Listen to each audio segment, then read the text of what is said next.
आपने क्या कभी पूछा है कि जब इंडिया में रुपए को लेकर इतनी प्रॉब्लम है तो इंडियन गवर्नमेंट और रुपी नोट क्यों नहीं छापता? अगर सबके पास रुपए होंगे तो उसकी किल्लत कभी किसी को महसूस नहीं होगी। जब गवर्नमेंट के पास पावर है तो उन्हें मनी क्रिएट करने में प्रॉब्लम क्या है? हर बजट में सबको लगता है कि कभी किसी सेक्टर में तो कभी किसी सेक्टर में कम मनी अलॉट किया गया है। जब नंबर टाइप करके मैजिकली मनी क्रिएट कर सकते हैं, then why not? In this video we will see some reasons कि क्यों रुपए क्रिएट करना इतना आसान सॉल्यूशन नहीं है।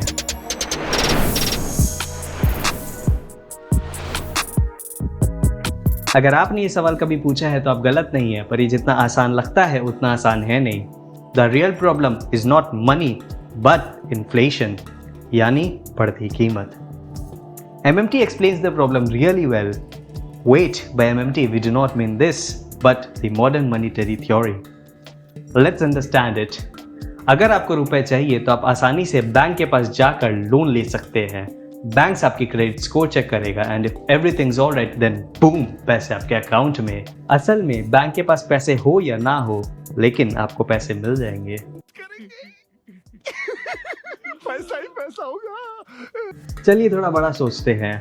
अगर गवर्नमेंट को डिफेंस के लिए कुछ हैवी आर्टिलरीज की जरूरत है तो आसानी से ऑर्डर प्लेस कर सकता है, क्योंकि मनी पे तो उनका ही कंट्रोल है। पर जब भारत गवर्नमेंट ने राफेल डील किया था तो अपोजिशन पार्टीज ने क्वेश्चन किया था कि the deal was very expensive. सोचने वाली बात है, गवर्नमेंट के पास तो पावर है और इस पावर के सहारे वो मनी क्रिएट कर सकता है जितना भी वो चाहे। Whatever we name, government can afford it. तो गवर्नमेंट हमसे टैक्सेस क्यों लेती है? वी जनरली थिंक कि हम तो इतना टैक्सेस पे करते हैं, फिर गवर्नमेंट काम क्यों नहीं करती? पर ऐसा नहीं है। गवर्नमेंट पहले स्पेंडिंग्स करता है और फिर हमसे टैक्सेस कलेक्ट करता है। इसीलिए हम इस साल का टैक्स अगले साल पे करते हैं। देवा देवा देवा, मैं तो तेरे को हरामी समझता था, तो राम निकला रे, देव मानुस निकला रे। गवर्नमेंट टैक्सेस के मदद से उसका कुछ स्पेंडिंग इकोनॉमी से निकाल लेता है ताकि इन्फ्लेशन कंट्रोल कर सके। जनरली अगर गवर्नमेंट इकोनॉमी में खर्च करता रहे तो कोई प्रॉब्लम नहीं है, पर जब इन्वेस्टमेंट या इकोनॉमिक्स में जिसे हम इंजेक्शंस बोलते हैं वो बढ़ता रहे तो हमारा इकोनॉमी सैचुरेट हो जाएगा and the result then that arrives is inflation. Inflation चीज़ों की बढ़ती कीमतों को कहते हैं।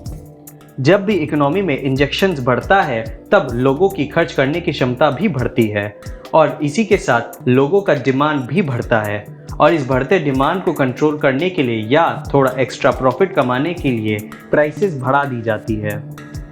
मूविंग ऑन, हर इकोनॉमी का एक इंटरनल स्पीड लिमिट होता है, यानी कि उस इकोनॉमी का actual resources. Let's say government को एक हॉस्पिटल बनाना है तो सिर्फ पैसे होने से हॉस्पिटल नहीं बनेगा, उसके लिए concrete, beds, glasses, equipments and most importantly human resources जैसे कि हमारे नर्सेज एंड डॉक्टर्स की ज़रूरत पड़ेगी और ये सारी चीज़ें ही हमारी इंटरनल स्पीड लिमिट है। से द फैक्ट्री जो इक्विपमेंट्स बनाती है is running at half the capacity और गवर्नमेंट डिसाइड करती है एक बड़ा ऑर्डर प्लेस किया जाए, तब उन्हें कुछ एक्स्ट्रा पे नहीं करना पड़ता। They can pay the normal prices and उन्हें इक्विपमेंट्स मिल जाएगा एंड एवरीवनस हैप्पी। पर अगर फैक्ट्री फुल कैपेसिटी में ऑपरेट करता है like in a fast growing economy like India, तब उन्हें अपना ऑर्डर प्रायोरिटी में डालने के लिए कुछ एक्स्ट्रा पे करना पड़ता है and that drives up the prices. तो अब आप समझ ही गए होंगे कि गवर्नमेंट अगर इसी तरह खर्चा करता रहेगा तो चीज़ों के दाम बढ़ते रहेंगे और इसी के साथ इन्फ्लेशन रेट भी बढ़ेगा, which will then result in hyperinflation. अगर एक्स्ट्रा रिसोर्सेज है तो government infinite amount of spending कर सकती है, वो भी इकोनॉमी के बैलेंस को अफेक्ट किए बिना। पर वही अगर रिसोर्सेज सैचुरेटेड है तो एक्सेस स्पेंडिंग से इन्फ्लेशन होगा, जिसे कंट्रोल करने के लिए हायर टैक्सेस की जरूरत पड़ेगी ताकि हमारी स्पेंडिंग पावर को कम किया जा सके। बट लेट्स फेस इट, किसे एक्स्ट्रा टैक्सेस पसंद है?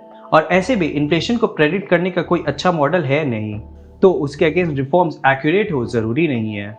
जैसे जनवरी 2020 में हमारा expected inflation rate was around 6.1% as against the actual inflation rate of 7.35%।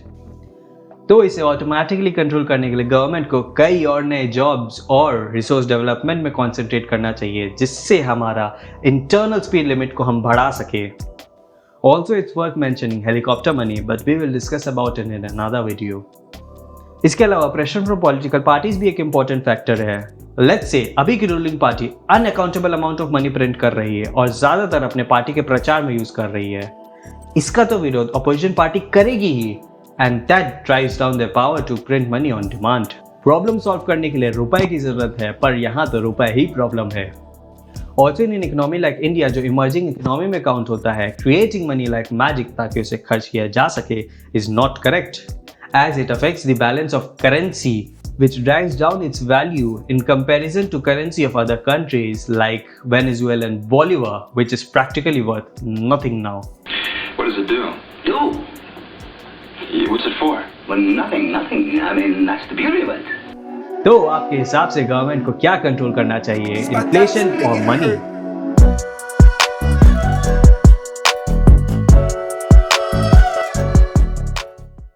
ये आपका फेस का क्या मूवमेंट था? मूवमेंट दिखाने के लिए। तो अब आप समझिए।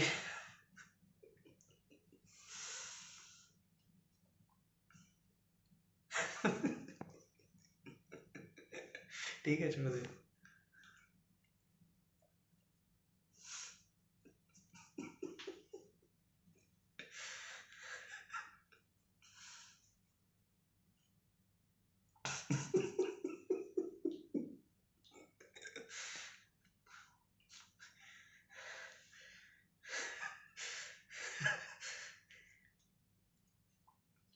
तो अब आप समझ ही गए होंगे कि गवर्नमेंट अगर ऐसे ही खर्चा करता रहे